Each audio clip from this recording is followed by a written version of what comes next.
Sports and games. Sports and games are important in human development. They make humans civilized and disciplined. They bring tolerance and patience in humans. Bookworms become physically weak. Sports and games improve our capability. Games are necessary for mental growth. They also improve our efficiency. They develop team spirit in us. They give us energy and strength. Games make our body strong and active. Games improve blood circulation. Work alone makes us mentally exhausted.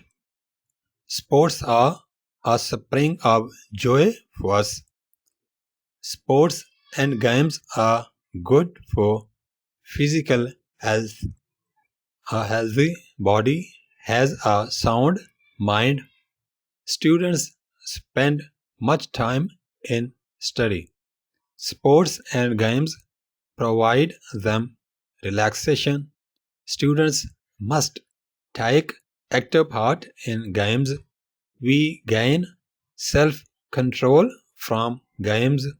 Sports create in us a spirit of sportsmanship. They keep us away from boredom and frustration. They are a source of mental comfort. Advanced nations give much importance to games. We should encourage youngsters to be athletes. Sports and games should be a part of our curriculum. Thank you so much for listening to me. Take care. Bye.